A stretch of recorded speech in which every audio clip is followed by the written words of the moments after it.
Beredar di media sosial sebuah video yang memperlihatkan kisah pilu kakek berusia 70 tahun berjalan dengan cara ngesot di trotoar. Sontak kondisi pilu kakek 70 tahun tersebut membuat warganet prihatin dan merasa iba. Ternyata aksi sang kakek jalan mengesot menyusuri jalan demi mencari makan untuk bertahan hidup. Kakek tersebut bernama Abah Amar.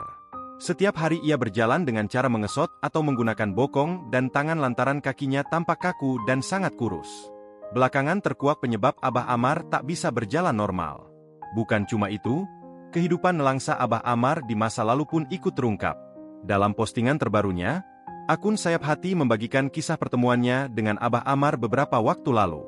Terlihat dalam video Abah Amar yang mengenakan kaos merah dan celana pendek serta topi sedang duduk di kursi depan jalan raya. Dengan tatapan lesu, Abah Amar pun langsung mengesot saat diajak untuk pergi dari kursi tersebut. Tampak Abah Amar sibuk mengelilingi gang dan depan rumah warga dengan cara mengesot.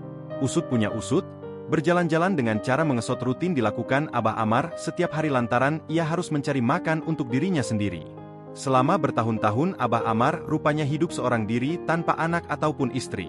Abah Amar juga mengaku tidak punya keluarga sama sekali yang bisa membantunya. Alhasil Abah Amar pun kini hidup atas bantuan dan belas kasihan tetangga sekitar. Saban hari berkeliling, Abah Amar baru bisa makan jika diberi oleh tetangga atau orang lain. Jika tidak maka Abah Amar tidak akan makan selama berhari-hari. Saat bertemu Abah Amar, admin Sayap Hati pun sempat menitikan air mata. Hal itu lantaran Abah Amar benar-benar hidup seorang diri tanpa bantuan orang lain. Bahkan ketika mandi pun, Abah Amar mengguyur dan membersihkan tubuhnya sendirian tanpa dibantu siapapun.